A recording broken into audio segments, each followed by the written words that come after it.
যিনি আপনাকে কি বলেছেন শোনেন। যিনি আপনাকে বলেছেন রাতের বেলা কবর জিয়ারত করতে গিয়ে, কাশ আমি যদি আমার ভাইদেরকে দেখতে পেতাম। সাহাবায়ে কেরাম বললেন, আমরা কি আপনার ভাই নই? নবী সাল্লাল্লাহু আলাইহি ওয়াসাল্লাম বলছেন, না, তোমরা আমার সাহাবী। আমার ভাই তারা যারা তোমাদের পরে আসবে, আমাকে না দেখেই আমার প্রতি ঈমান নিয়ে আসবে। আপনি কার ভাই? তিনি সেই ব্যক্তি মুহাম্মদ সাল্লাল্লাহু আলাইহি ওয়াসাল্লাম যাকে কবরে দেখানো হবে, দেখিয়ে বলা হবে, মান হাযার রাজুল বুইসা ফীকুম, এই ব্যক্তিকে যাকে তোমাদের কাছে পাঠানো হয়েছিল। তখন কি বলবেন? লা আদরি লা আদরি, আমি জানি না। কি বলবেন? তিনি রাসূলুল্লাহ সাল্লাল্লাহু আলাইহি ওয়াসাল্লাম। কে বলতে পারবে এটা? যে সারাদিন সারা জীবন মুহাম্মদ সাল্লাল্লাহু আলাইহি ওয়াসাল্লামের সুন্নাহ মানে নাই, সে বলতে পারবে? নাকি যে জীবনের শুরু থেকে শেষ পর্যন্ত রাসূলের আদর্শে চলেছে সে বলতে পারবে? কে? অতএব কার আদর্শ মানতে হবে? আচ্ছা, যদি কেউ তার আদর্শ বাদ দিয়ে অন্য কার আদর্শ মানে, তার কি হবে? সে ব্যক্তি কি করবে? সূরা ফুরকান পড়ে দেখেন, ইয়াউমা ইয়া'আদু যালিমু আলা ইয়াদাইহি, জালেমরা সেদিন হাত কামড় দিবে। আর কি বলবে? ইয়া লাইতানি, একটা কি, ইয়া লাইতানি ইত্তাখাযতু মা'আর রাসূলি সাবিলা, হায় আমার দুর্ভাগ্য যদি আমি সারা জীবন রাসূলের পথ অনুসরণ করতাম। ইয়া ওয়াইলাতা লাইতানি লাম আত্তাখিয ফুলালান খলিলা, হায় আমার পোড়া কপাল যদি আমি অমুককে আমার আদর্শ হিসেবে গ্রহণ না করতাম। এই আফসোস কে করবে? যে পৃথিবীতে মুহাম্মদ সাল্লাল্লাহু আলাইহি ওয়াসাল্লামকে আদর্শ হিসেবে গ্রহণ করে নাই। যে গ্রহণ করেছে ইনশাআল্লাহ তাআলা সে কবরে অ্যানসার করতে পারবে, সে আল্লাহর রাসূল, আমি তার উম্মাহ ছিলাম ইনশাআল্লাহ তাআলা। আর কবরের প্রশ্নের উত্তর না দিতে পারলে কেউ কি জান্নাতে যেতে পারবে? উসমান রাদিয়াল্লাহু আনহু কবর দেখে কাঁদতেন না? তিনি বলতেন, এটা হচ্ছে আউয়াল মানজিল ফিল আখিরা, এটা হচ্ছে আখিরাতের প্রথম মঞ্জিল। এখানে যে হাসবে পরকালেও সে হাসবে ইনশাআল্লাহ, আর এখানে যে কাঁদবে পরকালেও সে কাঁদবে ইনশাআল্লাহ। কোনো গতি আছে? কোনো গতি নাই। মনে রাখবেন, কবরে তিনটা প্রশ্ন হবে মৌলিক। দুনিয়াতে যে আল্লাহর সাথে শিরিক করেছে সে কোশ্চিনকালেও মান রব্বুক উত্তর দিতে পারবে না। দুনিয়াতে যে তাওহীদের উপর থেকেছে সেই একমাত্র ব্যক্তি যে কবরের উত্তর দিতে পারবে ইনশাআল্লাহ তাআলা। দুনিয়াতে যে ব্যক্তি দ্বীন ইসলামকে পরিপূর্ণরূপে গ্রহণ করেছে সে মা দ্বীনুক উত্তর দিতে পারবে ইনশাআল্লাহ। আর দুনিয়াতে ইসলামকে যে ঠাট্টা খেলার ছলে গ্রহণ করেছে এই কোশ্চিনকালেও উত্তর দিতে পারবে না। পারবে? আর দুনিয়াতে যে রাসূল সাল্লাল্লাহু আলাইহি ওয়াসাল্লামের আদর্শ গ্রহণ করেছে ইনশাআল্লাহ সে তার উত্তর দিতে পারবে, এই ব্যক্তিকে, তোমার নবীকে। পারবে না? আর দুনিয়াতে যে রাসূলের সুন্নাহ মেনে চলে নাই সে কি পারবে? কোশ্চিনকালেও পারবে না। এই ব্যক্তি সেই ব্যক্তি যিনি ইয়া উম্মতি বলবেন, যেদিন সবাই বলবে ইয়া নাফসি ইয়া নাফসি। মুহাম্মদ সাল্লাল্লাহু আলাইহি ওয়াসাল্লাম সেই ব্যক্তি যিনি হাউজে কাউসারের সামনে দাঁড়িয়ে থাকবেন আপনার আমার জন্য। কি হাতে? কাউসারের পানি হাতে। নবী সাল্লাল্লাহু আলাইহি ওয়াসাল্লামকে কষ্ট দিয়েছিল কিছু মানুষ। তারা বলেছিল যে তোমার তো সন্তান বেঁচে থাকে না, পুত্র সন্তান বেঁচে থাকে না। নবী সাল্লাল্লাহু আলাইহি ওয়াসাল্লাম মনে কষ্ট পেয়েছিলেন। এদিক থেকে কথা আসছে কি জন্য ভাই? কি সমস্যা আপনাদের? কোনো সমস্যা থাকলে চলে যান, যদি প্রবলেম হয় চলে যান। লিসেন, এখানে বহু মানুষ বসে আছেন নিশ্চুপ হয়ে, তারা নিশ্চুপ হয়ে কথা শুনছেন, এখানে আপনি কথা বলছেন। আচ্ছা আসেন, লেকচারে আসেন। মুহাম্মদ সাল্লাল্লাহু আলাইহি ওয়াসাল্লাম কি নিয়ে দাঁড়িয়ে থাকবেন ভাই? হাউজে কাউসারের পানি। নবী সাল্লাল্লাহু আলাইহি ওয়াসাল্লাম মন খারাপ করেছিলেন যখন তাকে বলেছিল যে তুমি লেজ কাটা। নাউযুবিল্লাহ। আমাদের নবী এমন একজন ব্যক্তি ছিলেন যিনি মনে কষ্ট পেলে আল্লাহ পাক শুনে ফেলতেন না? তিনি মনে কষ্ট পেলেও আল্লাহ পাক তার পক্ষে আয়াত নাজিল করতেন। তিনি আকাশের দিকে মুখ তুলে তাকাচ্ছিলেন, মনে মনে ইচ্ছা করছিলেন যদি কিবলাটা পরিবর্তন হতো, যদি বাইতুল মাকদাসের দিকে না মুখ করে আমাকে কাবার ঘরে মুখ করার অনুমতি দেওয়া হতো। আল্লাহ মনের কথা শুনে ফেললেন। আল্লাহ পাক বললেন, ফাওয়াল্লি ওয়াজহাকা শাতরাল মসজিদিল হারাম, তোমার চেহারাকে মসজিদুল হারামের দিকে ঘোরাও। কিবলা চেঞ্জ হয়ে গেল। আমাদের নবী সাল্লাল্লাহু আলাইহি ওয়াসাল্লাম বাসায় ছিলেন, বাইরে থেকে কিছু বেদুইন তাকে ডাকছিল, ইয়া মুহাম্মদ ইয়া মুহাম্মদ আখরিজ ইলাইনা, আমাদের দিকে আসেন, আমাদের দিকে আসেন। একটু জোরে কথা বলছিল। আল্লাহ পাক আয়াত নাযিল করেছে, সূরা হুজুরাত পড়ে দেখবেন। যখন তিনি বাসায় থাকবেন তখন তোমাদের জন্য উচিত ছিল সবর করা, এটাই তোমাদের জন্য কল্যাণকর ছিল। আল্লাহ সহ্য করেন না নবীর মনের কষ্ট, সহ্য করেন। যখন তারা বলল যে তোমার তো সন্তান বাঁচে না, আল্লাহ পাক আয়াত নাজিল করলেন, ইন্না আতাইনাকাল কাউসার, হে নবী আপনি কষ্ট পায়েন না, আমি তো আপনাকে কাউসার প্রদান করেছি। কি দিয়েছি? জান্নাতুল ফিরদাউস তো দিবই, মাকামে মাহমুদ পাবেন, কাউসার দিয়েছি আপনাকে। ওরা আপনাকে বলছে আপনার সন্তান বাঁচে না, আপনি মনে কষ্ট নিয়েন না। ফাসাল্লি লিরাব্বিকা ওয়ানহার, বরং আপনি আপনার রবের জন্য সালাত পড়েন এবং স্যাক্রিফাইস করেন, কুরবানি করেন। ইন্না শানিয়াকা হুয়াল আবতার, আপনার শত্রু যারা এরা নির্বংশ হয়ে থাকবে, লেজ কাটা হয়ে থাকবে। কারণ আপনি হকের উপর আছেন। আজকের যুগেও যে বা যারাই হকের উপর থাকবে, যত মানুষ মিলে ওর চারপাশে শত্রুতা করুক না কেন, ধুলার মতো উড়ে যাবে ইনশাআল্লাহ তাআলা। লেজ কেটে পড়ে থাকবে, ইতিহাস থেকে নাম মুছে যাবে, মানুষ ওদেরকে মনে রাখবে না কোশ্চিনকালেও। আর যারা হকের উপর থাকবে না, যারা হকের উপর থাকবে না, বাতিলের উপর থাকবে, ইতিহাস থেকে, আল্লাহ পাকের ইতিহাস থেকে ওদের নাম মুছে যাবে ইনশাআল্লাহ আযজা ওয়া জাল। তো মুহাম্মদ সাল্লাল্লাহু আলাইহি ওয়াসাল্লাম হাউজে কাউসারের সেই পানি নিয়ে আপনার সামনে দাঁড়িয়ে থাকবেন এবং উম্মাহ তার কাছে যাবে। ওই দিন পিপাসা থাকবে না ভাই, কারো ঘাম টাকনু, কারো হাঁটু, কারো কাঁধ, কারো একদম চিবুক, পানির জন্যে, এক ঢোক পানির জন্যে নবী সাল্লাল্লাহু আলাইহি ওয়াসাল্লাম পানি পান করাবেন। কাকে? আপনাকে, আমাকে। মনে রাখবেন ওই দিন পানি পান করতে করতে করতে করতে হঠাৎ একটা পর্দা পড়ে যাবে। কি হবে? পর্দা পড়ে যাবে। এবার উম্মতে মুহাম্মাদের এক শ্রেণীর মানুষ বলবে, তাদের সংখ্যা কিন্তু কম নয়, অনেক। তারা বলবে, ইয়া রাসূলুল্লাহ আমরা তো আপনার উম্মত ছিলাম। এবং নবী সাল্লাল্লাহু আলাইহি ওয়াসাল্লাম বলবেন, ইন্নাহুম মিন্নি, তারা তো আমার উম্মত, কি জন্য পর্দা পড়ে গেল? তাকে জানানো হবে, ইন্নাকা লা তাদরি মা আহদাসা বা'দাক, হে নবী আপনি জানেন না আপনার মৃত্যুর পর এই মানুষগুলো আপনার দিন ইসলামকে পরিবর্তন করেছিল কিভাবে। অর্থাৎ আপনার সুন্নতের মধ্যে এরা বেদাত ঢুকিয়ে ফেলেছিল। মা আহদাসা বা'দাক। তখন নবী সাল্লাল্লাহু আলাইহি ওয়াসাল্লাম বলবেন, সুহকান সুহকান লিমান গায়্যারা বা'দি, দূর হয়ে যাও, দূর হয়ে যাও যারা আমার দিনকে পরিবর্তন করেছে। অতএব সুন্নাহ যেটা দেয়া আছে সেভাবেই পালন করতে হবে। নতুন করে ধর্মের মধ্যে কিছু প্রচার করা যাবে? ঢুকানো যাবে? বের করা যাবে? দিন পরিপূর্ণ নয়?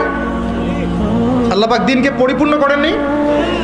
সূরা মাইদা ৩ নম্বর আয়াতে আছে না, আল ইয়াউমা আকমালতু লাকুম দীনাকুম, দিনকে পরিপূর্ণ করেছি, কামেল করেছি। ওয়া আতমামতু আলাইকুম নি'মাতি ওয়া রাদিতু লাকুমুল ইসলাম দীনান, স্পষ্ট কথা আছে।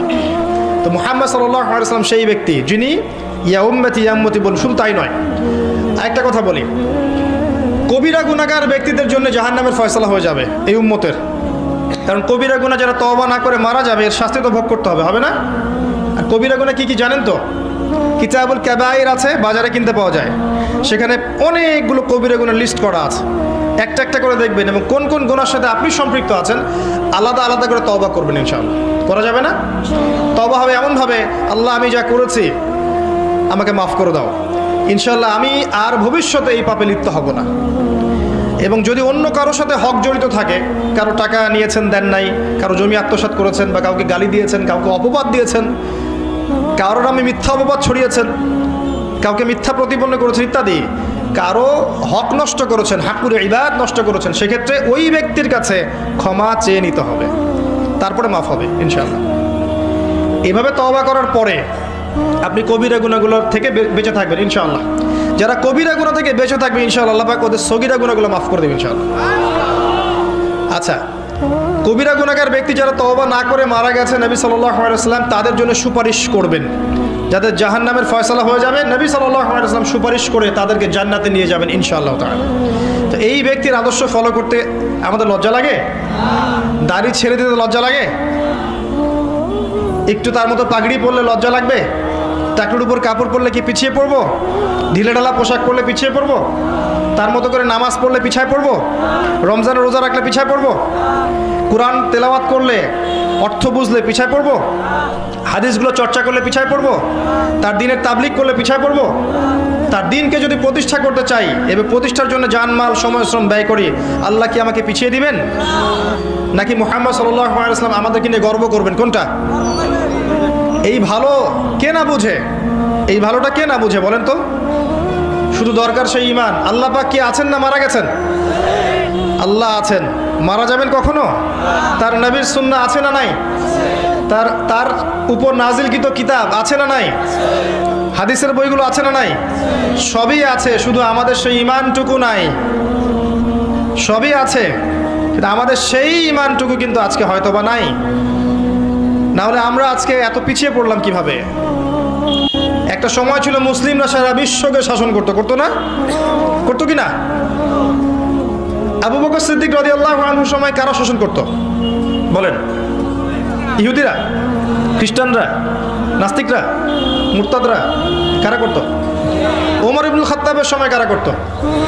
উসমান রাদিয়াল্লাহু আনহুর সময়, আলী ইবনে আবি তালেব, উমাইয়া খেলাফতে, আব্বাসীয় খেলাফত, এদিকে ফাতেমি খেলাফত, কর্ডোবার ইসলামী খেলাফত, উসমানীয় খেলাফত, এই প্রত্যেকটা খেলাফায় কারা শাসন করেছে? বিগত 100 বছরে কারা করছে বিশ্বকে শাসন? বিগত 100 বছরে কারা করছে? কেন এই পরিবর্তন হলো? আমরা কোথায় গেলাম? আমরা হারিয়ে গেলাম কিভাবে? বিশ্বের প্রতিটা ডিপার্টমেন্ট, পলিটিক্স, ইকোনমিক্স, এডুকেশন, আপনার ওয়ার্ল্ড অ্যাফেয়ার্স, আপনার সংস্কৃতি, আপনার মিডিয়া, আপনার প্রযুক্তি, সামরিক বিষয়, অস্ত্রশস্ত্র কারা নিয়ন্ত্রণ করছে? মুসলিমরা করছে। আমরা এই জায়গায় আসলাম কিভাবে বিগত 100 বছরে? এই ইতিহাসটা কখনো পড়া লাগবে না? জানা লাগবে না? এখন যদি বলি যে বিগত 100 বছরে আমরা পিছিয়ে পড়েছি, আমি কি উম্মার অবমাননা করলাম? না, আমি উম্মার সমস্যা তুলে ধরলাম। সমস্যা ফাইন্ড আউট করতে না পারলে সলিউশন পাওয়া যায়? যদি আমি সমস্যা খুঁজে বের করতে না পারি, আমি কি সলিউশন পাবো না। এই অবস্থায় এমনি আসি নাই আমরা। কিভাবে আসছি? প্রথমত কোরআন থেকে সরে গেছে, নবীর সুন্নাহ থেকে সরে গেছে, দুনিয়াকে বেশি প্রাধান্য দিয়েছি পরকালের চাইতে, অর্থনৈতিক জীবনে হালাল হারামের পরোয়া করছি না, পারিবারিক কাঠামো ভেঙে যাচ্ছে, নামাজি ব্যক্তির সংখ্যা কমেছে। নামাজি ব্যক্তির সংখ্যা কিন্তু দেখবেন আমাদের 90% মুসলিম বলেন ঠিকই, খেয়াল করে দেখবেন মসজিদে কিন্তু ফজরের নামাজে 90% নাই, আছে না? আমরা বলি ঠিকই 90% মুসলিম, দেখবেন 90% মুসলিমের মধ্যে ম্যাক্সিমামই কোরআন বিশুদ্ধ করে তেলাওয়াত করতে পারে না, পারে? আবার যারা পারে অনেকেই অর্থ বুঝি না, আছি না এরকম? আমরা পিছিয়ে পড়ি নেই? শিক্ষা ব্যবস্থা দিকে তাকান, আমরা কি সবাই ইসলামিক শিক্ষা শিক্ষিত হতে পারছি? মাস্টার্স করেও কি ওযুর মাসআলা জানতে পারছি? এমন অনেক মানুষ আছে বিবিএ এমবিএ করেছে, ফরজ ওয়াজিব সুন্নত মোস্তাহাব বলতে পারে না? এরকম আছে না? তাদেরকে এই শিক্ষার অধিকার ছিল না?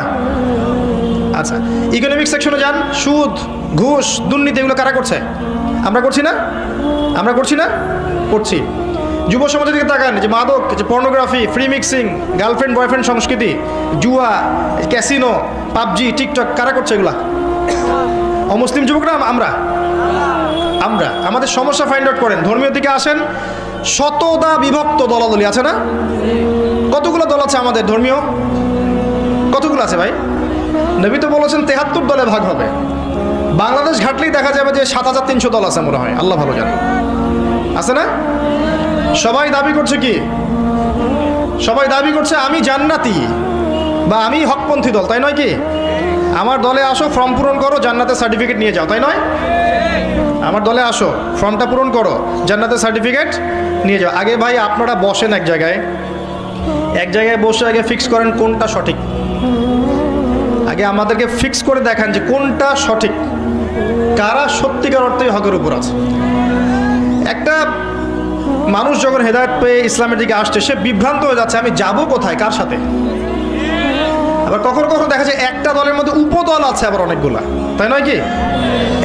একটা প্ল্যাটফর্ম, একই মানহাজ, একই মাযহাব, তার মধ্যে উপদল আবার অনেকগুলো, প্রত্যেকের আলাদা আলাদা নেতা, আলাদা আলাদা আমির, এবং সবাই বলছে আমি হকপন্থী। কি করবেন আপনি এখন? কি করবেন? মুশকিল না অবস্থা? একটা বিভক্ত জাতি কি শক্তিশালী হয় কখনো? যদি আমরা বিভক্ত না হতাম, আমরা কি শক্তিশালী হতাম না? অমুসলিমদের দিকে তাকান, যারা ইসলামের প্রকাশ্য শত্রু, ওদের দিকে তাকান, এরা কি ইউনাইটেড না, ঐক্যবদ্ধ না? ওদের মধ্যে কিন্তু হাজারটা বিষয়ে ইখতিলাফ আছে, জানেন? ওদের মধ্যে আপোষে অনেক বিষয় ইখতিলাফ আছে, কিন্তু একটা বিষয় ঐক্যমত, যে আমরা মুসলিমদেরকে উঠতে দিব না, সিম্পল। আর আমাদের মধ্যে দেখবেন হাজারটা বিষয় একমত, আপনার আমার সাথে হাজার বিষয়ের 999টাই একমত, একটা হয়তো দ্বিমত। এটাই যথেষ্ট দুইটা দল হয়ে যাওয়ার জন্য। এই মানসিকতা নিয়ে যদি আমরা চলি, আগামী 100 বছরও কি আমরা জিততে পারবো? এই সমস্যাগুলো ধরিয়ে দেওয়া কি আমার অপরাধ? সুবহানাল্লাহ। আসলে কষ্টের কথাগুলো বললাম, এই যে পিছিয়ে পড়ছি আমরা বিগত 100 বছরে, এইগুলো মেজর রিজন। কোরআন থেকে সরে আসা, নবী সুন্নাহ থেকে সরে আসা, নামাজি ব্যক্তি প্রোটেস্ট্যান্ট ভার্সন হয়ে যাওয়া, ইসলাম পালন করছি, যেটা আমার ভালো লাগে সেটা করছি, এটা ভালো লাগে না করছি না, নামাজ পড়ছি, সুদও খাচ্ছি, যাকাত দেই, ঘুষও খাই, মাশাআল্লাহ রমজান রোজা রাখি, গার্লফ্রেন্ডের সাথে অ্যাফেয়ার করি, আবার দেখবেন তাসবিহ তাহলিল করছি, এদিকে আবার দেখবেন দুর্নীতি করছি। মানে আমরা কিছু অংশ মানছি, কিছু অংশ মানছি না, আবার আমরা ইউনাইটেড না, বিভক্ত। আবার দেখবেন জ্ঞান বিজ্ঞান প্রযুক্তিগত যে শিক্ষাগুলো আছে, এখানে আমরা অতটা আগাতে পারছি না যতটা ওরা এগিয়ে গেছে, তাই নয় কি? সমস্ত এগুলো ওরা নিয়ন্ত্রণ করে ফেলছে। এই যদি হয় অবস্থা, তাহলে আমাদের মেজর সমস্যাগুলোকে ফাইন্ড আউট করার দরকার আছে না? সেগুলোকে আগামী প্রজন্মের জন্য তুলে ধরার দরকার আছে না? আমরা পারি আর না পারি, হয়তো পরের প্রজন্ম যেন এগুলোকে ফেস করে সামনে যেতে পারে, এটা দরকার আছে না? এগুলোর ইন্টেলেক্ট কবে জাগবে আমাদের? আল্লাহ যেন আমাদের সবাইকে শুভবুদ্ধি দান করেন, উম্মার সেই হারানো ঐতিহ্য আল্লাহ পাক আবারও ফিরিয়ে নিয়ে আসেন, আমিন। শোনেন ভাই, আমরা চেষ্টা করি আর না করি, আল্লাহ পাক তো কিছু মানুষকে দ্বারা করাবেন না? আল্লাহ রাসূল সাল্লাল্লাহু আলাইহি ওয়াসাল্লাম কি বলেন নাই জেরুজালেম থেকে খিলাফা আসছে, ঈসা ইবনে মারিয়াম আসবেন, আল মাহদি আসবেন, ওই মাসিহুদ দাজ্জালকে হত্যা করা হবে, 40 বছর বিশ্বে খেলাফা থাকবে, এরপর মানুষ আবার খারাপ হওয়া শুরু করবে, তাদের সামনে কিয়ামত হবে? এগুলো কি হাদিসে নেই? তার মানে এটা আসবে হয় 100, 200, 300, 400, 500 বছর পর হলেও আসবে। এই মাঝখানের পথটা কিভাবে পাড়ি দিবেন এখন? এভাবে কি হেলায় খেলায় দিন পার করব, নাকি আসলে সমস্যাগুলো ফাইন্ড আউট করে সমাধানের চেষ্টা করতে হবে? কোনটা? আপনারা চিন্তা করেন। যতটুকু বুঝি শেয়ার করলাম। আমি তো উম্মার কান্ডারি নই, আমি কি উম্মার নেতা? না। আমি কোনো দলের আমির? আমাকে কোনো দেখেছেন কোনো ধর্মীয় দলের ফর্ম পূরণ করতে, না কোনো পলিটিক্যাল দলের আমি গীত গেয়ে বেড়াই? এটা করি? হ্যাঁ, একটা কাজ করি, প্রত্যেকটা দলের যে ভালো জিনিসগুলো আছে আমি সেটা খোলা মনে নেওয়ার মানসিকতা রাখি, কোনো সমস্যা নেই, সে যেই হোক না কেন। প্রত্যেকটা মুসলিমদের কমিউনিটির মধ্যে যার মধ্যেই যে ভালোটুকু আছে, ভালোটা আমি যাচাই করবো কোরআন সুন্নাহ দিয়ে। কোরআন সুন্নাহর মধ্যে যেটা মিলবে ভালো, আলহামদুলিল্লাহ, ওইটুকু নিতে আমার কোনো আপত্তি নাই। কিন্তু যেগুলো নেগেটিভ বিষয়, সেগুলোকে উম্মার ঐক্যের খাতিরে এখন এড়িয়ে যাওয়া লাগবে না? ওই বিষয়গুলো কিনে পড়ে থাকি, আমরা কি ওদের সাথে ফাইট করতে পারবো? যদি ছোট ছোট বিষয়গুলো কিনে একতলাফি পড়ে থাকি, আমরা কি ওদের সাথে আদৌ ফাইট করতে পারবো? তার সময়টা নষ্ট হবে। এই সময়টুকুর মধ্যে দেখবেন ওরা আরও এগিয়ে যাবে, আরও শক্তিশালী হবে। এইটুকু বোঝার জন্য কি আপনার পিএইচডি করার দরকার আছে? এইটুকু বোঝার জন্য কমন সেন্স যথেষ্ট না?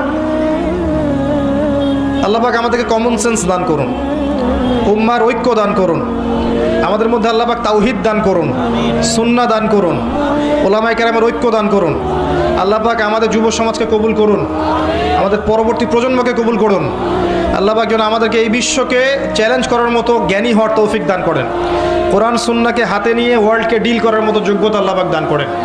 আল্লাহুম্মা আমিন। আসেন মূল জায়গায় আসেন। নবী সাল্লাল্লাহু আলাইহি ওয়াসাল্লামের আদর্শ মেনে চললে এগুলো ডিল করা কোনো বিষয় ছিল না। আমরা তার আদর্শ থেকে অনেকটা সরে এসেছি, কিন্তু তিনি সেই ব্যক্তি যিনি আপনার জন্য সুপারিশ করবেন, হাউজে কাউসারে পানি পান করাবেন। আপনাকে তার আদর্শ মানতে আল্লাহ পাক আদেশ করেছেন। যে হাদিসটা থেকে এদিকে এসেছি ওই জায়গায় আসেন।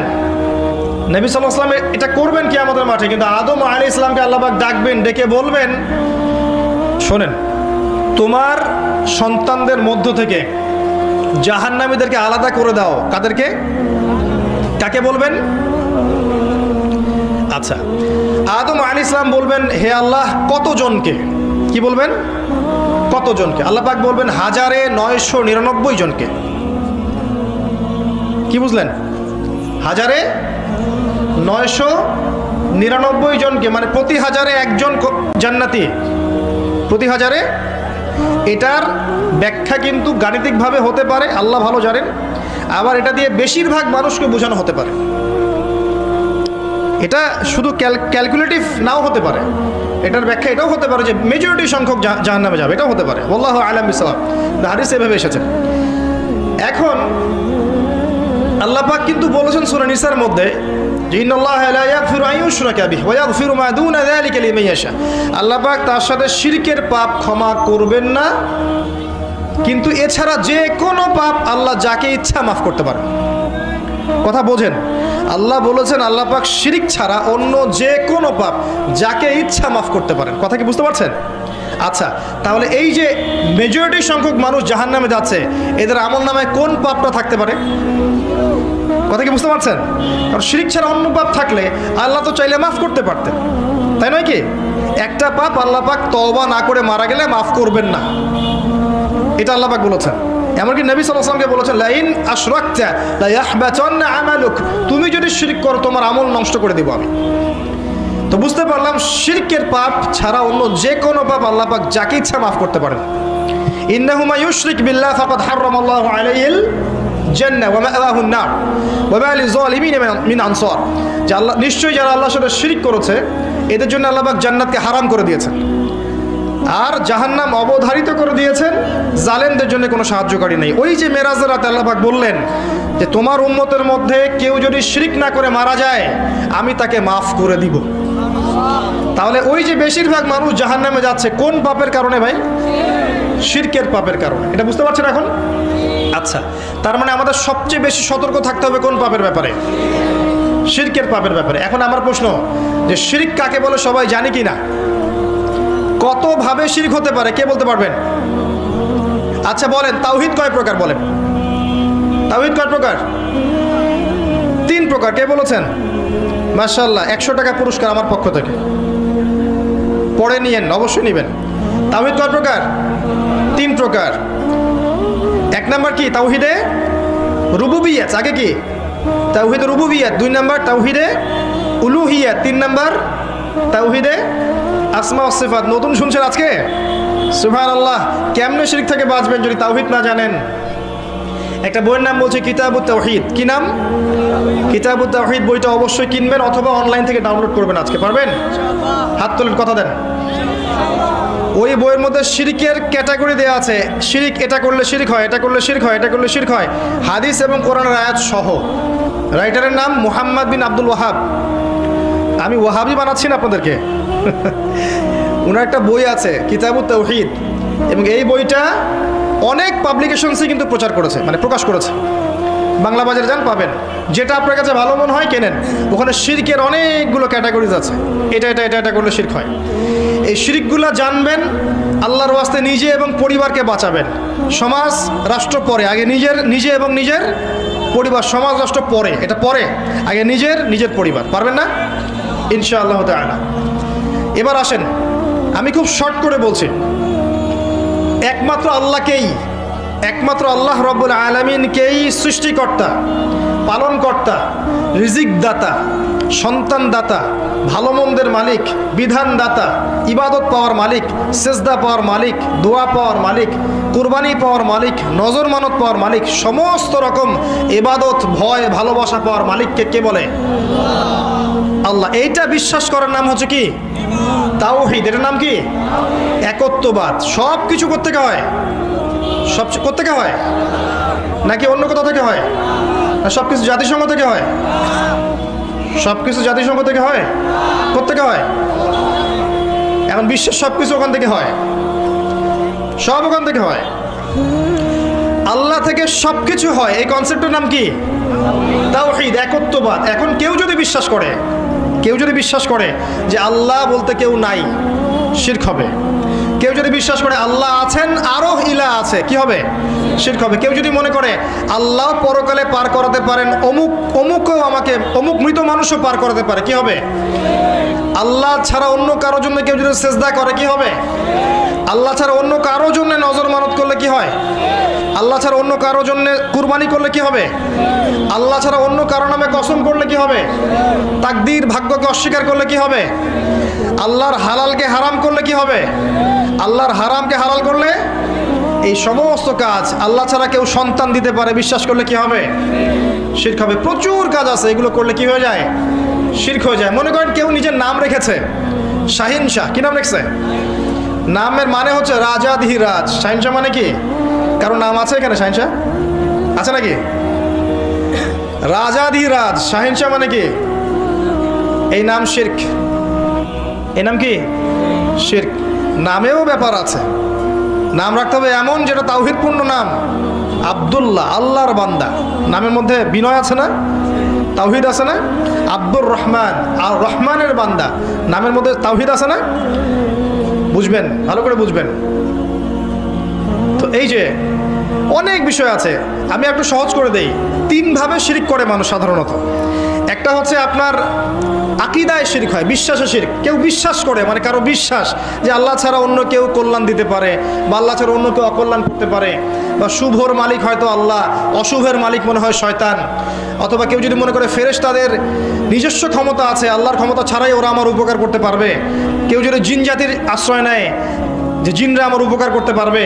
কেউ যদি জাদু করে, কাউকে জিনের সাহায্য নিয়ে জাদু করে, বা কেউ যদি মনে করে যে আল্লাহ ছাড়া কেউ সন্তান দিতে পারে, কেউ রিজিক দিতে পারে, কেউ ভালো মন্দের মালিক ইত্যাদি ইত্যাদি, আল্লাহ ছাড়া কেউ বিধান দিতে পারে, কেউ আমার উপকার করতে পারে, অপকার করতে পারে, কেউ চিন্তা করে, বিশ্বাস করে, এই বিশ্বাসটাই কি? শিরক। এটা আকীদাগত শিরক, চিন্তাগত শিরক। আবার কেউ করে কর্মগত শিরক, যেমন কাজ করতে গিয়ে কেউ আল্লাহ ছাড়া অন্য কাউকে সেজদা করলো, করে না? মুসলিমরা কবর পূজা করে না? এই বিষয়গুলো নিয়ে আমাদের কথা নাই, আমাদের মৌলিক বিষয়গুলো নিয়ে কথা নাই। আমরা ব্যস্ত আছি কি নিয়ে জানেন? কে কার ভুল ধরবে এটা নিয়ে। মূল বিষয়ে মানুষ শিরক করে ঈমান খোয়াচ্ছে, কোনো সমস্যা নাই। একটা শব্দ ভুল হয়েছে কিনা ধরো ওটাকে আগে। তো এখনকার মানুষ স্মার্ট, তারা সব বুঝে যে পিছনের কারণগুলো কি। তো বিষয়টা শোনেন, মুসলিমরা কি আল্লাহ ছাড়া অন্য কাউকে সেজদা করছে না? এই যে আল্লাহ ছাড়া অন্য কাউকে সেজদা করছে, আল্লাহ ছাড়া অন্য কারো কাছে দোয়া করছে, আল্লাহ ছাড়া অন্য কারো কাছে নজর মানত করছে, কুরবানি করছে ইত্যাদি ইত্যাদি, এই কাজগুলো কর্মগত শিরক। কেমন শিরক? ফি'লি কাজ, কর্মগত শিরক। আরেকটা আছে কথা, আপনার কওল, কথা বলতে গিয়ে শিরক। বলে ফেললো যে ভাই কেমন আছেন, বললো আপনার দয়ায় ভালো আছে। কি হলো এটা? ভাই আপনার মায়ের কি খবর? হ্যাঁ মা ভালো আছেন, ডাক্তারটা না আসলে মা মারা যেত। কি হলো এটা? ভাই কিসে করে আসলেন? এই নৌকায় আসছি। তারপর মাঝি খুব ভালো ছিল ভাই, নাহলে নৌকাটা ডুবে যেত। কি এটা? অনেক বিষয় আছে, কথা খুব কেয়ারফুলি বলতে হয়। কেউ গালি দিল যে এই যুগটা ভালো না, এই সময়টাই ভালো না, শিরক হয়ে গেছে। কারণ সময়ের মালিক কে? আল্লাহ। এমনকি কেউ যদি বাতাসকেও গালি দেয়, বাতাসকে গালি দিয়েছে, ওই বইটা পড়ে দেখেন, লেখা আছে। এটাও একটা খারাপ কাজ। কেউ মনে করেন যে হাতে একটা বালা পড়েছে, হাতে একটা বালা পড়েছে বা কয়েকটা আংটি পড়েছে, এবং তার বিশ্বাস যে এই বালা আমাকে রোগ ব্যাধি থেকে বাঁচাবে, এই আংটি আমাকে বিপদ আপদ থেকে বাঁচাবে। কি হবে এটা? অনেক ব্যাপার আছে, কথা বলতে গেলেও খেয়াল রাখতে হবে যে কি বলছি। ওই যে খেয়াল করে দেখবেন, শোনেন, খেয়াল করে দেখবেন যে মিউজিক শোনেন না আপনারা? শোনেন তো নাকি? অনেকেই শোনে। মিউজিকের গানের লিরিক্সগুলোকে দেখবেন, গানের লিরিক্স বোঝেন? গানের কথাকে বলে লিরিক্স। এই লিরিক্সগুলোকে খেয়াল করে দেখবেন, প্রচুর গানের লিরিক্স আছে শিরক। তোমাকে ছাড়া বাঁচবো না, এটা কি আছে না? গানের লিরিক্স এখন মনে করতে পারছি না, কিন্তু গান শুনলে, গান লিরিক্সগুলো পড়লে আমি বলতে পারবো যে লিরিক্সের মধ্যে দেখবেন শিরকি কথা আছে, আছে না? তোমার জন্য চাঁদ নিয়ে আসবো, তারা নিয়ে আসবো, হ্যাঁ তুমি আমার জীবন, তুমি আমার মরণ, আছে না এগুলো কথা? এগুলো কি কথা? এগুলো তাওহীদ না? তাওহীদ না শিরক? খেয়াল করে দেখবেন গানের লিরিক্সের মধ্যে শিরক আছে। এই জন্যে মিউজিক থেকে দূরে থাকতে বলি। শুধুমাত্র বাদ্যযন্ত্র আর সব কিছুই না, গানের লিরিক্সে শিরক আছে আপনার। এমন কথা আপনি মুখ দিয়ে বলছেন যেগুলো শিরকি কথা। যখন মানুষ শিরক করছে, আমল নামা নষ্ট হয়ে যাচ্ছে। আর বাদ্যযন্ত্র, আপনার অন্য অন্য বিষয় তো আরও আছেই, এগুলো তো পরের ইস্যু। গানের কথায় শিরক আছে। অনেক সময় দেখা যায় ইসলামিক সং, নাশিদ, এর মধ্যেও শিরকি কথা ঢুকিয়ে দেওয়া হয়েছে। খুব খেয়াল করে চলতে হবে আর কি। তো এই 3 ভাবে শিরক হতে পারে। একভাবে কি? চিন্তায়, বিশ্বাসে। আরেকভাবে কর্মগত, একটা কি? কথায়। খেয়াল রাখবেন যে কথা, কর্ম এবং চিন্তা, এই 3টা ক্ষেত্রে যেন শিরক না হয়। এবার হচ্ছে সেই সুসংবাদ। নবী সাল্লাল্লাহু আলাইহি ওয়াসাল্লাম একটা হাদিসে কুদসিতে বলেছেন যে আল্লাহ পাক কিয়ামতের মাঠে কি করবেন শোনেন। আল্লাহ রাব্বুল আলামিন বলছেন, হে আদম সন্তান, হে আদম সন্তান, তুমি যদি কিয়ামতের মাঠে আমার সামনে এই আসমান জমিন সমান গুনাহ নিয়ে উপস্থিত হও, কিন্তু তোমার আমলনামায় শিরিক না থাকে, তাহলে আমি আল্লাহ তোমার সামনে আসমান জমিনের সমান দয়া বা রহমত নিয়ে হাজির হব। মানে সেই ব্যক্তি কোথায় যাবে? জান্নাতে চলে যাবে ইনশাআল্লাহ আজ্জা ওয়া জাল্লা। একটা পাপ থেকে যদি দূরে থাকতে পারেন, আজকের মাহফিল সফল। যদি আজকের মাহফিলে একটা লেসন নিয়ে যান যে ভাই যা করেছি যত পাপ তওবা করে নিব, আগামী দিনে যে পাপই হোক না কেন শিরিক কুফরের পাপ যেন না হয়। খুব ডেঞ্জারাস শিরিক আর কুফর নিয়ে বলার সময় পাবো না আজকে, শুধু এতটুকু বলছি, আল্লাহ পাকের বিধিবিধানগুলোকে অস্বীকার করা। আল্লাহ পাক বিধান দিয়েছেন সালাত পড়া, কেউ যদি মনে করে অলসতা করে নামাজ পড়ছে না, এটা এক ধরনের মাসালা। আর কেউ নামাজকে অস্বীকার করছে যে নামাজ পড়া লাগে না, ওইটা পাপী মানুষদের কাজ। আমি তো পাপ করি না, আমার নামাজের দরকার নাই, আছে না? বলে না, আমার ইমান অনেক তাজা আছে, তোমাদের ইমান দুর্বল, তোমরা নামাজ পড়ো, তাই না? অস্বীকার করলেই কুফর, অস্বীকার করলেই কি কুফর। আল্লাহ পাক যাকাত দিয়েছেন, কেউ যদি বলে যাকাত আমি মানি না, সাথে সাথে কি হবে? কুফর, এটা কুফরি। আল্লাহর যে বিধানগুলো আছে এগুলোকে যদি কেউ অস্বীকার করে, কুফরি। মানে না এক বিষয় যে আমি আমল করতে পারছি না, আমি বিশ্বাস করি যে হ্যাঁ এটা আল্লাহর বিধান, আল্লাহ এটা করতে বলেছেন, এটা করতে নিষেধ করেছেন, আমি বিশ্বাস করি, কিন্তু আমি কাজ করতে গিয়ে পারছি না, এটা বিষয় আলাদা। এটার বিষয় কি আলাদা। এই ব্যক্তির তওবার দরজা খোলা আছে এবং সেই ব্যক্তি একেবারে ফাসেক জালেম বলতে পারেন। যে ব্যক্তি সরাসরি অস্বীকার করছে না, নামাজ না পড়লেও চলে, নামাজ ফরজ আমি বিশ্বাস করি না, যাকাত ফরজ বিশ্বাস করি না, হ্যাঁ সুদোজা ব্যবসাও তাই একই বিষয়ে, ইসলামের মৌলিক বিষয় নিয়ে কটাক্ষ করে, আরে পর্দা ওই যুগে চলতে ওই যুগে চলে না, ঠিক আছে, ইসলামের বিধানগুলো ওই যুগে চলতে ওই যুগে চলে না, এই যে কুফর অস্বীকার, এটা কি কুফরের মধ্যে পড়বে। শিরক আর কুফর থেকে দূরে থাকতে পারলে ইনশাআল্লাহ জান্নাতে চলে যাবেন। আরেকটা ডেঞ্জারাস কথা বলি, শোনেন, এটা বলি। আমাদের মধ্যে একটা ট্রেন্ড দেখা যায়, শোনেন, আমাদের মধ্যে একটা ট্রেন্ড দেখা যায় যে আমরা অন্য কারো দোষ দেখলেই তাকে কাফের ফতোয়া দেই, তাই না? এবং এটা খুব সহজ হয়ে গেছে আমাদের কাছে। একটা ফল্ট পেলো, হ্যাঁ এই ব্যক্তির মধ্যে এটা আছে, অতএব এটাকে তাবিল করে ঘুরিয়ে ফিরিয়ে অতএব সে কাফের। মনে রাখবেন, যাকে কাফের ফতোয়া দিচ্ছেন সে যদি আল্লাহর কাছে কাফের না হয়, কিয়ামতের মাঠে আপনি কাফের হয়ে উঠবেন ইনশাআল্লাহ তাআলা। আপনি যদি কাউকে কুফরি ফতোয়া দেন, সে যদি তার যোগ্য না হয় আল্লাহর দৃষ্টিতে, তাহলে ওই কুফরি ফতোয়া আপনার উপর গিয়ে বর্তাবে ইনশাআল্লাহ আজ্জা ওয়া জাল্লা। খুব সতর্ক সাবধান, কাউরে ভুলেও কাফের বলতে যায় না এভাবে। মুসলিমদেরকে অ্যাটলিস্ট, মুসলিমদেরকে কোনো পাপের কারণে কোনো ভুলের কারণে কাফের বলতে যায় না। এটা ডেঞ্জারাস জায়গা, এটা ডেঞ্জারাস জায়গা। এখান থেকে বেঁচে থাকলে আপনি সেফ থাকবেন। সে যদি কোনো কাজ করে যেটা কুফরি, সেটা বলতে হবে তার এই কাজটা কুফরি হতে পারে। কথা বুঝতে পারছেন? বিষয়টা খুব ডেঞ্জারাস। অতএব নিজে আল্লাহর আসনে গিয়ে জাজ করতে যাবেন না, নিজে আল্লাহর আসনে গিয়ে মানুষকে জাজ করতে যাবেন না। বলা যায় না কিয়ামতের মাঠে সেই ব্যক্তি পুলসিরাত পার হয়ে যেতে পারে, আপনার ডেরা আটকে যেতে পারে, আল্লাহ ভালো জানে। তো এই শিরিক আর কুফরের পাপ থেকে যদি বেঁচে থাকতে পারেন, আজকের মাহফিল সফল। পারা যাবে ইনশাআল্লাহ। সুসংবাদ, নবী সাল্লাল্লাহু আলাইহি ওয়াসাল্লাম সুসংবাদ কি দিয়েছেন? যে এই উম্মতের যে ব্যক্তি শিরিক না করে আল্লাহর সাথে সাক্ষাৎ করবে ইনশাআল্লাহ তাআলা, আল্লাহ পাক তাকে জান্নাতে প্রবেশ করাবেন ইনশাআল্লাহ। যে ব্যক্তি লা ইলাহা ইল্লাল্লাহ এর উপরে থাকবে, দাখালাল জান্নাহ, সে জান্নাতে প্রবেশ করবে ইনশাআল্লাহ। তো আল্লাহ রাব্বুল আলামিন আমাদের সবাইকে যেন শিরকের পাপ থেকে হেফাজত করেন, আমিন।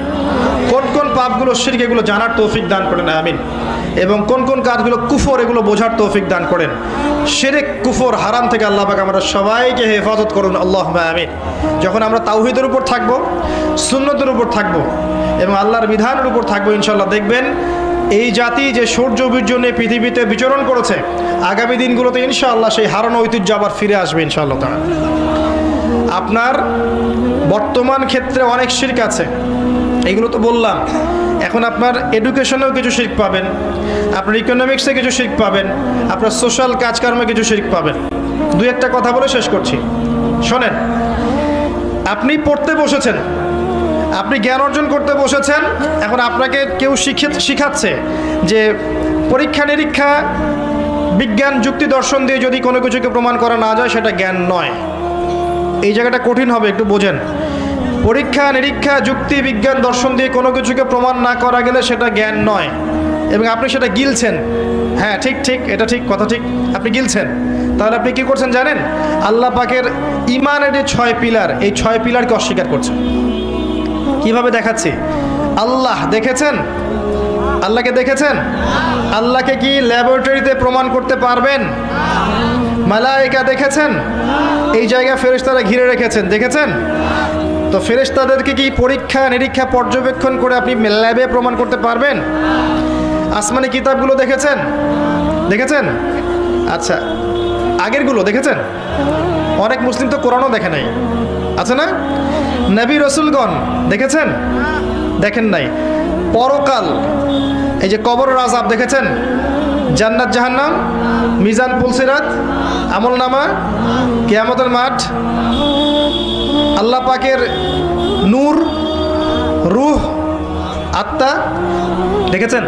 কিছু দেখেন নাই। এগুলোকে কি ল্যাবে প্রমাণ করতে পারবেন? পারবেন? আচ্ছা, তাকদীর, ভাগ্যের ভালো মন্দ দেখেছেন? ল্যাবে প্রমাণ করতে পারবেন? আপনার ইমানের 6টা পিলার অদৃশ্য বিশ্বাস, তাই নয় কি? ইমানের 6টা পিলার কি? গায়েবে বিশ্বাস। যালিকাল কিতাব লা রাইবা ফি হুদাল লিল মুত্তাকিন আল্লাযীনা ইউমিনুনা বিল গায়বি। মুত্তাকির প্রথম শর্ত কি? যারা গায়েবে বিশ্বাস করে। ইমানের 6 পিলার গায়েবে নয় কি? গায়েবে নয়। এখন যদি আপনি মেনে নেন যে পরীক্ষা নিরীক্ষা যুক্তি দর্শন বিজ্ঞান দিয়ে প্রমাণ করতে না পারলে জ্ঞান নয়, তাহলে এগুলোকে কি বিশ্বাস করবেন? অতএব আপনি জ্ঞানতাত্ত্বিক যে সংজ্ঞাটা গ্রহণ করেছেন, সেই সংজ্ঞার মধ্যেও কিন্তু শিরক আছে। এটা হচ্ছে আপনার আধুনিক বিশ্বের পড়াশোনার ক্ষেত্রে শিরক। কথা বুঝতে পারলেন? জ্ঞান কোত্থেকে আসে? কার পক্ষ থেকে আসে? ওয়াকুল হাক্কু মির রাব্বিকুম। জ্ঞান, হক, সত্য তোমার রবের পক্ষ থেকে আসে। তাই এই এপিস্টিমোলজি সঠিক নয়। আমাদের বিশ্বাস হচ্ছে আমরা গায়েবে বিশ্বাস করি। এই প্রত্যেকটা বিষয় ল্যাবে প্রমাণ করলেও সত্য, না করলেও কি সত্য, এটার নাম ঈমান। আচ্ছা, আরও আছে। আপনি চলেন ইকোনমিক্স ঘুরাই নিয়ে আসি আপনাকে। আল্লাহ ব্যবসাকে হালাল করেছেন না সুদকে? কোনটা হালাল করেছেন? আচ্ছা, আল্লাহ পাক কি বলেন নাই যে ইন্নাল্লাহ ওয়া আহাল্লাল্লাহুল বাই'a ওয়া হাররামা রিবা? আল্লাহ পাক বলেননি? আল্লাহ পাক ব্যবসা হালাল করেছেন আর সুদকে কি করেছেন? কিন্তু এক শ্রেণীর মানুষ তো বলছে ইন্নামাল বাই'উ মিসলুর রিবা, সুদ ব্যবসার মতোই। সুদ কিসের মতোই? ব্যবসার মতোই। আর নবী সাল্লাল্লাহু আলাইহি ওয়াসাল্লাম বলছেন যে সবচেয়ে নিম্ন পাপ হচ্ছে সুদখোরের, সে তার মায়ের সাথে জিনা করছে।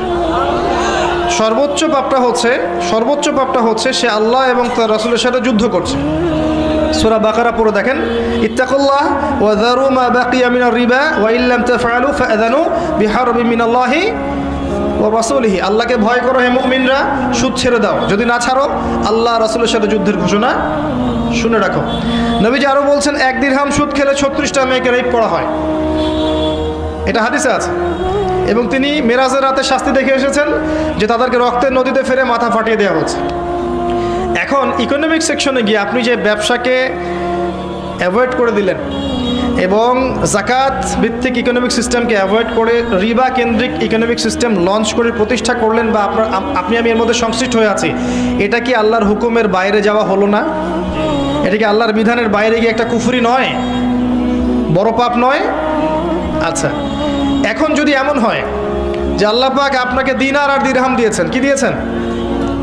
ইউসুফ আলাইহিস সালামকে কি দিয়ে কিনেছিলেন? ইউসুফ আলাইহিস সালামকে কি দিয়ে কিনেছেন? দারাহিম, দিরহাম দিয়ে। সূরা আলে ইমরানের মধ্যে দিনারের কথা আছে। যুগ যুগ ধরে এগুলো মানুষ ব্যবহার করেছে। এখন একটা সভ্যতা আসলো পৃথিবীতে, এসে বলল এসব ব্যান্ড, এসব আর চলবে না, এখন সব চলবে কাগজ, ইলেকট্রনিক। আল্লাহর হালাল করা কোনো কিছুকে কেউ যদি হারাম করে, কি হয়? এটা শিরক আর কুফর হয় না? ইকোনমিক সেকশনে শিরক, ইকোনমিক সেকশনে শিরক। আর অনেক বিষয় আছে। আল্লাহ রাব্বুল আলামিন দিয়েছেন আপনাকে একটা সুপ্রিম কোরআন, যেখানে আল্লাহ পাক প্রতিটা বিষয়ের সমাধান নাজিল করেছেন। এখন বৈশ্বিক সামাজিক এই সমস্যাগুলোর সমাধান যদি আপনি কোরআন থেকে না নিয়ে নিজের মন গড়া মতবাদ থেকে নেওয়া শুরু করেন, এটা কি ডিনাই করা হচ্ছে না কোরআন সুন্নাহকে? হচ্ছে কি না? এই ক্ষেত্রে কি আমি আল্লাহর বিধানের বাইরে চলে গেলাম না? এই যে এগুলোও কিন্তু শিরক কুফরের অন্তর্ভুক্ত বিষয়। তো শুধুমাত্র যে এই কবরে সেজদার কথা বললাম, এই যে নজর মানতের কথা বললাম, ইবাদত দোয়া কালাম এগুলো কথা বললাম, এই ক্ষেত্রেই শিরক হচ্ছে না, বাহ্যিকভাবেও গ্লোবালি অনেক শিরক হচ্ছে। আল্লাহ রাব্বুল আলামিন আমাদেরকে বোঝার তৌফিক দান করুন, তাওহীদের উপর থাকার তৌফিক দান করুন, শিরক থেকে আল্লাহ পাক বাঁচিয়ে রাখুন, আল্লাহুম্মা আমিন। সর্বশেষ একটা নসিহত করে শেষ করব। নসিহতটা হচ্ছে, যদি আমরা ব্যক্তিগত জীবনে, পারিবারিক জীবনে, সামাজিক জীবনে সফল হতে চাই, দুইটা জিনিস আঁকড়ে ধরতে হবে। কয়টা জিনিস? মাত্র দুইটা, যেটা নবী সাল্লাল্লাহু আলাইহি ওয়াসাল্লাম বলেছেন, তারাকতু ফিকুম, আমি ছেড়ে যাচ্ছি তোমাদের কাছে কয়টা বস্তু ভাই? দুইটা বস্তু। লান তাদিল্লু মা তামাসসাকতুম বিহিমা, তোমরা কোশ্চিনকালেও পথভ্রষ্ট হবে না যতদিন পর্যন্ত এই দুটাকে কি করবে? আঁকড়ে ধরে থাকবে। যতদিন পর্যন্ত কি করবে? আঁকড়ে ধরে থাকবে। একটা কি? কিতাব আল্লাহ, আল্লাহর কোরআন, তাই নয় কি? একটা হচ্ছে সুন্নতে নবী, তার নবীর সুন্নাহ অর্থাৎ হাদিসগুলো। ইজমা কিয়াস আছে, অবশ্যই আছে। কোরআন সুন্নাহর অনুকূলে ইজমা কিয়াস হবে। এটা কি কোরআন সুন্নাহ বাইরের কিছু না? আচ্ছা আসেন, এবার কোরআনকে আঁকড়ে ধরবেন কিভাবে আপনি? আপনার আমার কাজ কি? একটু বসেন ভাই, শেষ করছি 5 মিনিট। আপনার আমার কাজ কি? এক নাম্বার বিশুদ্ধ করে তেলাওয়াত করতে শিখবেন। কি করবেন ভাই? বিশুদ্ধ করে তেলাওয়াত করতে শিখবেন, নিয়মিত তেলাওয়াত করবেন। প্রত্যেক হরফে কয় নেকি পাবেন? 10 নেকি পাবেন। এরপরে কিছু অংশ হিফজ করবেন। হিফজ করা যাবে না কিছু অংশ? ইনশাআল্লাহ। এখানেই থেমে যাবেন? এখানেই থেমে যাবেন? যদি এখানেই থেমে যান তাহলে পরের হকগুলো আদায় হচ্ছে না। হচ্ছে? এটাই বলতে চেয়েছি আমি কোশ্চিনকালেও বলতে চাইনি বা বলিনি বা বুঝাইনি যে আপনি কোরআন তেলাওয়াত করবেন না আর হিফজ করবেন না, বা তেলাওয়াত করলে কোনো লাভ নাই, এমন কথা আমি কোশ্চিনকালেও বলিনি। বলেছি শুধু তেলাওয়াত এবং হিফজে সীমাবদ্ধ থেকে যদি আমরা অর্থগুলো না বুঝি, গবেষণা না করি, তাদাব্বুর না করি, তাহলে কোরআনের পূর্ণাঙ্গ হকটা আদায় হচ্ছে না। That's all. এখন আপনি তেলাওয়াত করছি আমরা আলহামদুলিল্লাহ, হিফজ করবো আলহামদুলিল্লাহ, এরপরে আরবিক শিখবো না? আরবি শিখে আলেম ওলামার কাছে যাব না? এবং সেখানে গিয়ে আমরা কোরআনের অর্থ বোঝার চেষ্টা করব না? অর্থগুলো বুঝে আমরা এই অর্থগুলো দিয়ে কোরআন থেকে হেদায়েত নিয়ে সমাজে, পরিবারে, বিশ্বে অ্যাপ্লাই করব না? আল্লাহ পাক কোরআন শুধুমাত্র আমাদেরকে শুধু কি রিডিং পড়ার জন্য কোরআন নাজিল করেছেন, নাকি কোরআন দিয়ে আমরা যেন সব সমস্যার সমাধান বের করতে পারি এই জন্য নাজিল করেছেন? আল্লাহ পাক কোরআনে কি বলেছেন? যে ওয়ালাকাদ সাররাফনা ফি হাযাল কুরআন লিন-নাস মিন কুল্লি মাসাল, আমি এই কোরআনে মানব জাতির জন্য প্রত্যেকটা বিষয়ের সমাধান নাজিল করেছি। তো আমি যদি না বুঝি কিভাবে সমাধান পাবো? আল্লাহ পাক বলেছেন ওয়ানাজ্জালনা আলাইকাল কিতাব তিবয়ানান লিকুল্লি শাই, এমন একটা কিতাব নাজিল করেছি যে কিতাব প্রত্যেকটা বিষয়ের ব্যাখ্যা। তো প্রতিটা বিষয়ে, সোশ্যাল, পলিটিক্যাল, জিওপলিটিক্যাল, পারিবারিক, আপনার ধর্মীয় সমস্ত সমস্যার সমাধান কোরআনে আছে। ভিতরে না ঢুকলে আমি কেমন করে পাবো? তাই নয় কি? এটা বুঝাতে চেয়েছি। এটা বুঝাতে গিয়ে বলেছি যে আমরা কলেজ লাইফে একটা বই পড়েছিলাম, শেক্সপিয়ারের বই। কলেজ লাইফে একটা বই পড়েছিলাম, শেক্সপিয়ারের বই। সেই বইটা খুব কঠিন ছিল, কঠিন ভাষায় লেখা। এখন কেউ যদি, কথা ভালো করে বোঝেন, কেউ যদি ইংরেজি রিডিং পড়তে পারে, জাস্ট ইংরেজি রিডিং পড়তে পারে, বাংলা অর্থ করতে পারে না, ট্রান্সলেট করতে পারে না, জাস্ট রিডিং পড়তে পারে, তাকে ওই বইটা দিলেন আপনি। এখন সে রিডিং পড়ছে শেক্সপিয়ারের ওই বইটা, দি মার্চেন্ট অফ ভেনিস, রিডিং পড়ছে, ও অর্থ বুঝতে পারছে না। ও কি ওই বইটা থেকে মেসেজ পাবে? এটা কি কোরআনের সাথে বইয়ের তুলনা হলো? মনে করেন কোরআনে মুহাম্মদ সাল্লাল্লাহু আলাইহি ওয়াসাল্লামের নাম আছে না? আগের তাওরাতে নাম আছে না? নাম কিন্তু ছিল আহমদ। সূরা সফ পড়ে দেখেন, আল্লাহ পাক বলেছেন নাম কিন্তু মেনশন করা আছে। আমি যদি বলি যে কোরআনে মুহাম্মদ সাল্লাল্লাহু আলাইহি ওয়াসাল্লামের নাম আছে, আগের আসমানি কিতাবগুলোর মধ্যেও তার নাম ছিল, এটা কি ওই আগের আসমানি কিতাবের সাথে কোরআনকে তুলনা করলাম? আমি এক্সাম্পল দিতে গিয়ে বুঝালাম। আমাদের সমস্যা কি ভাই? আমরা কি সহজ কথা বুঝি না নাকি? এটা কি কোরআনকে শেক্সপিয়ারের বইয়ের সাথে তুলনা করা হলো? একটা এক্সাম্পল দিলাম। যদি একটা বইয়ের ভাষা আমি না জানি, অর্থটা না বুঝি, তাহলে ওইখান থেকে তো মেসেজ পাবো না আমি। ঠিক একইভাবে কোরআনের যে ভাষা, এর যে অ্যারাবিক, এর গ্রামার, এর তাফসীর, এর তর্জমা, এগুলো যদি কেউ না জানে, সেখান থেকে কি সে হক বাতিল, ভালো মন্দ, ন্যায় অন্যায় এগুলো বুঝতে পারবে কিনা? এটা বোঝাতে গিয়েই বলেছি যে কোরআনের অর্থগুলোর দিকে জোর দেওয়া আমাদের উচিত হবে। এটাকে অন্যায় করেছি ভাই? যদি বলেন অন্যায় করেছি, ফাঁসি দিয়ে দেন আমাকে, নাকি? কিয়ামতের মাঠে উঠি আমি আল্লাহর কাছে যে আল্লাহ এই কথা বলেছিলাম, ফাঁসি দিয়ে দিয়েছে আমাকে। সুবহানাল্লাহ। ইহুদির দালাল পর্যন্ত শুনতে হলো। শোনেন ভাই, এই জায়নিস্টদের বিরুদ্ধে, ব্রিটেন, আমেরিকা, ইসরায়েলের বিরুদ্ধে আমি এই বয়সে যে কথাগুলো বলেছি, একটু নিজেদের আয়নাগুলো ঘেঁটে দেখেন। আমার বয়সে কতজন ছেলে, কতজন যুবক ইসরায়েল, আমেরিকা, ব্রিটেন, ওদের পশ্চিমা সভ্যতা, জায়নিস্ট মুভমেন্ট, পেট্রো ডলার, ওদের সামরিক বিষয়গুলো, ওদের অর্থনৈতিক বিষয়গুলো, এগুলো নিয়ে কথা বলেছে। কয়টা যুবক আমাকে খুঁজে দেখান আমার বয়সে, আমার বয়সে খুঁজে দেখেন। আর তাকে সেখানে আপনি আমাকে বলছেন আমি ইহুদি খ্রিস্টানের দালাল। এই কথাটা এত সহজ হয়ে গেছে আমাদের। ওই যে ডক্টর জাকির নায়ক একবার বলেছিলাম যে মাশাআল্লাহ তিনি খুব ভালো কাজ করেন কিন্তু ইহুদি খ্রিস্টানের দালাল। যেই মানুষটার দাওয়াতে লক্ষ লক্ষ মানুষ ইসলাম কবুল করলো, তাকে আমরা বানিয়ে দিলাম ইহুদির দালাল। তো এই কথাগুলো এত সহজ হয়ে গেল কিভাবে? যদি সে তার যোগ্য না হয় তাহলে এই অপবাদ তো আমার কাঁধে আসবে কিয়ামতের মাঠে, আসবে না? অতএব আমি রিকোয়েস্ট করবো সবাইকে যে বিনয়ের সাথে, আন্তরিকতার সাথেই বলবো যে আমরা যেন কথাবার্তায় অপবাদ দেওয়ার ক্ষেত্রে, মন্তব্য করার ক্ষেত্রে সচেতন হই। আল্লাহ পাক বোঝার তৌফিক দান করুন। কারণ আমরা সবাই এক, আমরা সবাই এক, আমরা সবাই মুসলিম, আমরা মুমিন, আমরা সবাই আল্লাহর বান্দা, রাসূলের উম্মত। আমাদের মাঝে যাররা পরিমাণ বিষয় যদি ইখতিলাফ হয়েও যায়, এর মানে এই নয় সে আমার ভাই নয়, বিষয়টা এমন নয়। বরং সবাইকে ভাই ভাই নিয়ে উম্মাকে ঐক্যবদ্ধ করেই সামনে এগোতে হবে। তখনই দেখবেন ইসলামের শত্রুদের বুক কাঁপছে, তার আগে কাঁপবে না। আর যদি আমরা আপোষেভাবে মিল মহব্বত বাদ দিয়ে একে অপরের পিছনে কাদা ছোড়াছড়ি করতে থাকি, তাহলে কি হবে জানেন? তাহলে হাসতে হাসতে ওরা আমাদের উপর ডমিনেশন করে ফেলবে, আমরা কিচ্ছু করতে পারবো না। আল্লাহ পাক এই সহজ বিষয়গুলো বোঝার আমাদেরকে তৌফিক দান করুন। আমরা সবাই একে অপরের ভাই, একে অপরের কল্যাণকামী। আমরা যেন সবাই একে অপরের কল্যাণকামী হয়ে কাঁধে কাঁধ মিলিয়ে আল্লাহর দিনের জন্য কাজ করি। আল্লাহ পাক তৌফিক এনায়েত করুন, আমিন। এবং আল্লাহ পাক বুঝে না বুঝে, যারা বুঝে বা না বুঝে যারা বিকৃতভাবে উপস্থাপন করেছে বা অন্যের কাছে তুলে ধরেছে, যার ফলে তারা বিভ্রান্ত হয়েছে, আল্লাহ পাক সবাইকে যেন মাফ করে দেয় আমি দোয়া করছি, আল্লাহুম্মা আমিন। এবং হেদায়েত দান করে, আল্লাহুম্মা আমিন। ইউটিউবারদেরকে বলবো, প্রচার করার সময় 100% আমানতদারিতার পরিচয় দিবেন এবং সৎ থাকবেন, যেন আপনার ভুল প্রচারে এমন কিছু প্রচার না হয় যাতে উম্মার ক্ষতি হয়ে যায়, উম্মার মাঝে ফাটল সৃষ্টি হয়, একজন আলেম আরেকজন আলেমের বিরুদ্ধে ভুল মন্তব্য করে ফেলে। এগুলো কোনো কোনো ক্ষেত্রে সামাজিক মাধ্যমের ত্রুটির কারণে হয়ে থাকে। আল্লাহ পাক যেন বোঝার তৌফিক দান করেন। স্মার্ট হন, হিকমার সাথে ঠান্ডা মাথায় দিনের কাজ করেন। আল্লাহ পাক এই উম্মাহকে কল্যাণ দিবেন, বরকত দিবেন ইনশাআল্লাহু আযজা ওয়া জাল্লা, আমিন। এরপর কি করবেন?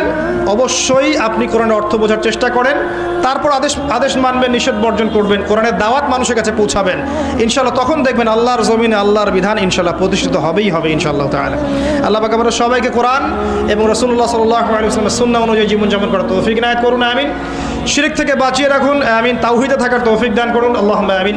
রাসূলুল্লাহ সাল্লাল্লাহু আলাইহি ওয়াসাল্লামকে উসওয়াতুল হাসানাহ মানার তৌফিক দান করুন, হালাল হারাম মেনে চলার তৌফিক দান করুন। আমাদের মধ্যে যারা অসুস্থ আছে আল্লাহ পাক সবাইকে শেফায়ে কামেলা দান করুন, যারা মারা গেছেন আল্লাহ পাক সবাইকে মাফ করে দিন।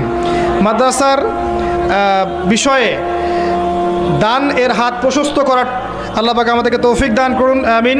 সবাইকে অনুরোধ করছি আমি যে মাদ্রাসার বিষয়ে আপনারা আপনাদের দানের হাতকে প্রশস্ত করবেন এবং যার যা আছে, যার যতটুকু সামর্থ্য আছে আল্লাহর ওয়াস্তে আল্লাহর দ্বীনের প্রতিষ্ঠানকে খেদমতের আঞ্জাম দেওয়ার চেষ্টা করেন। আল্লাহ পাক আপনাকে তৌফিক এনায়েত করুন, আমিন।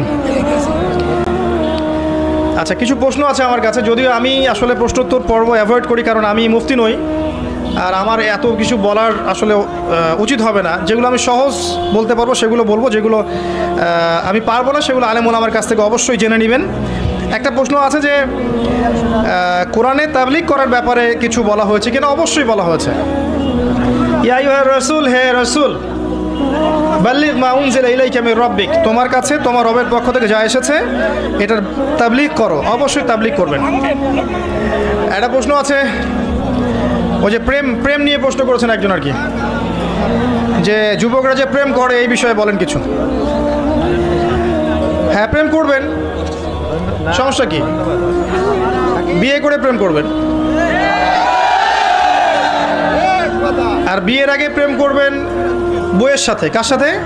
এই যে বই কিতাব, বিয়ের আগে বউ না, বই বই। বিয়ের আগে প্রেম করবেন বইয়ের সাথে, বই, বুক, কিতাব। সারাদিন পড়াশোনায় থাকবেন, বই যেন আপনার আপন, এমনভাবে প্রেম করবেন। মাকে ভালোবাসেন, বোনকে ভালোবাসবেন, বাবাকে ভালোবাসবেন, দেশকে ভালোবাসেন, জাতিকে উম্মাকে ভালোবাসেন। বিয়ের পরে স্ত্রীর সাথে প্রেম করবেন, কোনো সমস্যা নেই। বিয়ের আগে করতে যায় না, এটা জেনা।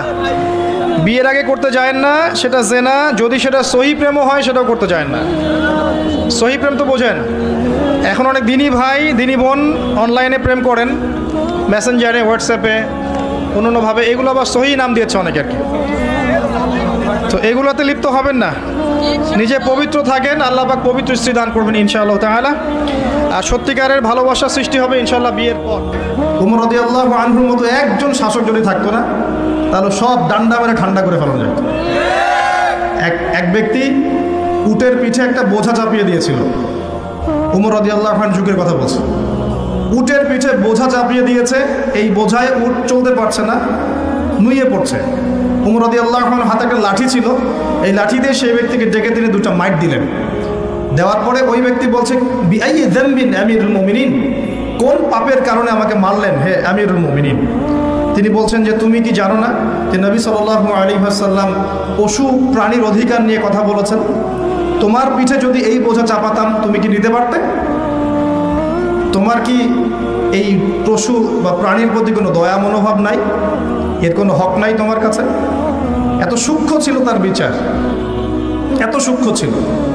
আপনারা জানেন না, মনে পড়ে না ওই ঘটনা যে মায়ের বাচ্চারা না খেয়ে শুয়ে আছে, কান্নাকাটি করছে। আমিরুল মুমিনিন ছদ্মবেশে রাত্রেবেলা ঘুরে বেড়াতেন। যখন দেখলেন যে শিশু কান্না করছে, জিজ্ঞাসা করলেন কেন কান্না করছে? বলছেন আল জু আমিরুল মুমিনিন, ক্ষুধার কারণে। হাদা ওয়াল্লাহি হাদা বাইনি ও বাইনা ওমর, আল্লাহর কসম করে বলছি এটা ওমর আর আমার মাঝখানের ব্যাপার। এই মহিলা বলছে। ওমর রাদিয়াল্লাহু আনহুর কলিজাটা কেঁপে উঠেছিল। তিনি বলেছেন আল ফারাজুন করিব ফান্তাজিরি, অপেক্ষা করো হে আমার বোন, নিশ্চয়ই উদ্ধার নিকটেই। ফারাজুন করিব। তিনি ওখান থেকে চলে গেলেন মদিনায় হেঁটে হেঁটে।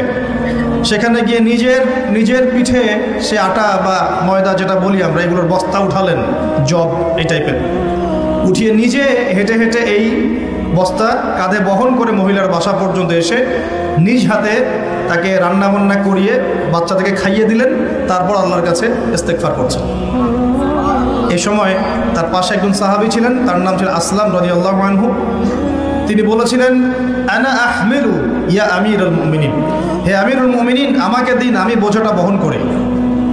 তখন উমর রাদিয়াল্লাহু আনহু যে কথাটা বলেছিলেন, এই একটা কথাই পুরো বিশ্বের পলিটিক্যাল সিস্টেম পরিবর্তন করার জন্য যথেষ্ট। এই একটা শব্দ, এই একটা কথা। সেটা কি? তিনি বলছেন হাল তাহমিলু উজরি ইয়াউমাল কিয়ামাহ, তুমি আজকে আমার এই আটার বস্তা বহন করতে চাচ্ছ আসলাম, কালকে আমাদের মাঠে কি তুমি আমার পাপের বোঝা বহন করবে? হাল তাহমিলু উজরি ইয়াউমাল কিয়ামাহ, তুমি কি কিয়ামতের মাঠে আমার পাপের বোঝা বহন করবে, আমার দায়িত্ব বহন করবে? আমি যে আমিরুল মুমিনিন, আমাকে আল্লাহ পাক বিশাল দায়িত্ব দিয়েছেন, যখন হিসেব নেবেন তুমি কি আমার পাপের হিসেব দিবে? এই একটা সেন্টেন্স যদি প্রত্যেক পলিটিশিয়ানের কলিজার মধ্যে ঢুকে যেতে পারে, সোনার বাংলা ইসলামিক খেলাফত কায়েম হয়ে যাবে। সিস্টেম কোথায়? উমর রাদিয়াল্লাহু আনহুর। আর এই বিশ্ব চলছে কিভাবে? এখন বেশি বললেও সমস্যা, বেশি বলাও যাবে না। আধ্যাত্মিকভাবে এই জন্যে আল্লাহর কাছে তওবা করে ফিরে আসার দাওয়াত তো দেওয়া যাবে নাকি? আল্লাহ রাব্বুল আলামিন যাকে যত বড় দায়িত্ব দিয়েছেন তার কাছে তত কঠিন হিসাব নেবে, এটা চূড়ান্ত। এই স্টেটমেন্ট আপনি পাল্টাতে পারবেন না। আল্লাহ পাক যাকে যত বড় দায়িত্ব দিয়েছেন তার কাছ থেকে তত বড় হিসাব নেবেন। যার দায়িত্ব যত কম তার হিসেব তত আসান। হিসেব কঠিন হবে মূলত দুই শ্রেণীর মানুষের। এক, যারা এই যে আমরা দিন ইসলামের রিপ্রেজেন্টেটিভ, দিনের আলেম, দিনের বক্তা, দিনের দায়ী, দিনের মুফতি, মুহাদ্দিস, মুফাসসির, আমাদের হিসেব কঠিন। আর সেই দিনের কাণ্ডারি হয়ে দিনকে আজকে কোনো কোনো জায়গায় রঙ্গমঞ্চ বানিয়ে ফেলা হয়েছে। একটু ভয়ও করে না, বুকটাও কাঁপে না। ওয়াজ মাহফিল স্টেজে বসে মানুষকে দিনের নসিহত করার তো দূরের কথা, ডিজে জিকির শেখানো হচ্ছে। উল্টাপাল্টা জিকির শেখানো হচ্ছে, লাফালাফি করা হচ্ছে, হাসি তামাশার পাত্র বানানো হচ্ছে, ট্রল করা হচ্ছে, ফাইজলামি শুরু করেছে হজ মাহফিলে। 1 ঘন্টা 1.5 ঘন্টা মানুষ কথা বলবে, দূর দূরান্ত থেকে মানুষ এসেছে, প্রতিটা সেকেন্ড এবং মিনিট এখানে ইম্পর্টেন্ট। মানুষ এসেছে একটা কনস্ট্রাকটিভ কোনো বিষয়ে আলোচনা শুনতে, বেহুদা মার্কা জিকির দেখতে এসেছে, লাফালাফি লাভঝাপ দেখতে এসেছে। তারা এখানে ফাইজলামি করতে আসছে, মাথা ঝাঁকাচ্ছে আর হুহা করছে আর গান গাচ্ছে আর গীত গাচ্ছে আর কি যে করতেছে, আস্তাগফিরুল্লাহ, কি একটা অবস্থা। এগুলো ইসলাম? আপনাদের মনে হয় নবী সাল্লাল্লাহু আলাইহি ওয়াসাল্লাম মসজিদ নববীতে বসে এগুলো করতেন? আর সাহাবীরা বসে থাকতেন সামনে এভাবে? চিন্তা করা যায়। আর সমকালীন প্রেক্ষাপটে যে বড় বড় ইস্যুগুলো আছে, এগুলোকে সম্পূর্ণ এড়িয়ে গিয়ে এমন কিছু বিষয় নিয়ে সময় অতিক্রম করা হয়, টাইম পাস করা হয়, যেগুলোর সাথে বর্তমান প্রেক্ষাপটে কোনো সম্পর্কই নেই। কার মাসিকের